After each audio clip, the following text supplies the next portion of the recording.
Welcome. This is the first episode of the devlog that I'm going to be doing for this game project that I'm making, and I'm just going to go over the start of it with you, making all the pixel art for it and the code that goes behind it. So over here in Photoshop, I made a template for how the game is going to look. This here is where you click and get your score from. This is where you'll be able to edit your settings and see all your achievements. This is going to be the color palette for the game, greens and some lighter greens and then reds on the opposite of the color wheel. The green was chosen because, well, it's a Vine clicker and it looks pretty similar to the old Vine color. I think that would fit in well.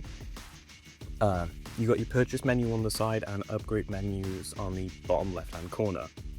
However, if we really quickly actually go into the game project itself, this is how it's looking currently. If I can actually scroll in. We've got 3 current boxes that you can click on. The guacamole, the roadwork ahead, and the chicken.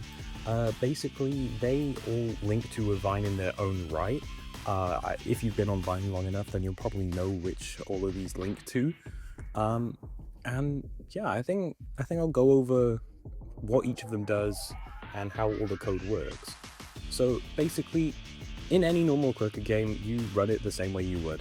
You have a click button that you click, and then you go over and buy your upgrades. See, but the thing that makes this one special is that everything has a sound effect tied to it, which also then ties to its Vine uniquely. So if I get enough score, anytime I buy the guacamole upgrade, it plays a soundbite from the old guacamole video.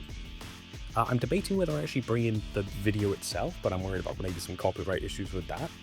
So I think I'll leave that out. But then going back to the classic idle game aspect of it, it gives you some idle score, which is how it always will work. In the future, there's probably going to be some things like in Cookie Clicker, how there was golden cookies. Maybe there'll be some like golden vines that do something special. I already need to work with audio mixing, but that will probably come a whole lot later because that's not like top of my priorities currently. Because my sound is off, which sucks. I'll turn that on now. Should be able to hear it now. If we go back into the project, should be able to hear the fact that we have the Vine Boom sound effect playing anytime you click. And then this plays the guacamole soundbite. That does work for roadwork ahead and chicken.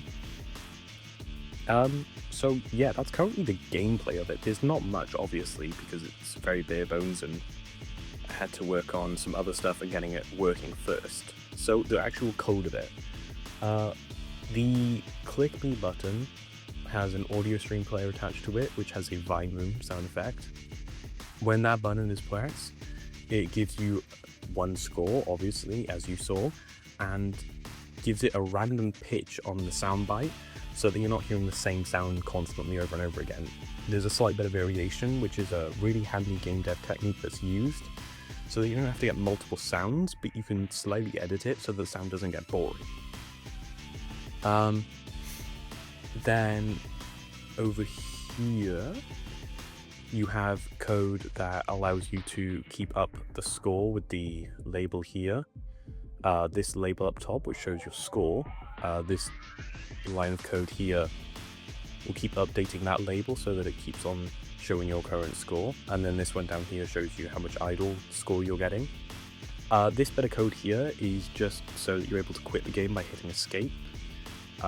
Because it's full screen, you can't just close down it. You have to hit escape and close down the entire program itself within code. And then here is the template for how all the upgrades work.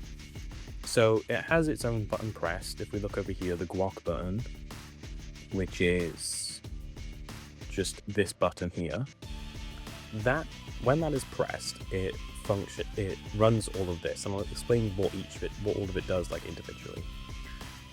So the beginning of it, these 4 lines of code assign variables to specific parts, which just means I'm able to copy the code a lot easier across different things and save me time in the future.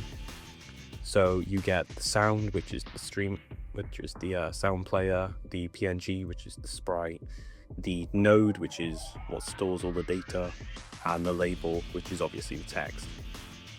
And it just says that if the score is more than the cost of the node, then although this code will be able to run. So it increases the idle score, takes away your score because you bought it, plays the sound, increases the cost with this really long and complicated formula, updates the label text, increases the count of how many there are, which becomes important later, and then does a little visual effect with the PNG, making it slightly bigger and then shrinking it back down again. And that is essentially the same code that runs across all of the other scripts, but just a slight change with the power over here, so that not everything scales the exact same way, and there's a slight bit of difference between it because all of them do slightly different things. So with the idle score, it gets taken over to the data score handler, which is just a nice way of organizing all of the code when it comes to anything to do with the score and increasing it. It's for organizational reasons. So it is just world score plus equals world total idle times delta, and delta means that we're able to increase it every single frame so it visually looks better, but divided by delta, which is how many frames there are, so that it does just keep it to the idle score. So for example, if I boot it up and I get 10 score, this gives me 1 per second. And visually here, it looks like I'm just getting 1 per second. However, if I do it again, you see the rate actually increases, which is a really important thing. And I learned this a while back when I used to do my other clicker games, not to do it based on a timer and times it by delta instead. This is much more visually appealing, and you can see it if I continue to get more. But the reason you don't, when it goes with delta, what happens is that it gets timed by a really, really long float number. So that's basically 0.0003746, whatever. And that makes the number visually really long when it comes to putting it into a label. So if I go over here, the score display text, which is this label here. This label here, the number that it shows is actually a rounded number. So if I get rid of this round I here, you'll be able to see what the score actually is, if I'm not mistaken. So you get 10 score, and that's what it's actually doing is this here, it's a really long number, but by rounding it, it looks visually appealing, it's a lot smaller on the screen, and becomes a whole lot more readable. You can see it. See? But it's really handy because it allows the player to feel like the game is progressing a lot faster and, you know, keep their attention for a whole lot longer. Because at the end of the day, I just want people to play it.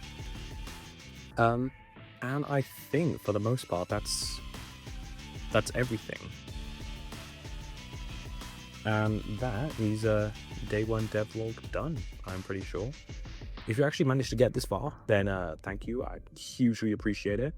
The support on this that maybe I get will be huge, and I hope to see you back here for day 2. Bye bye.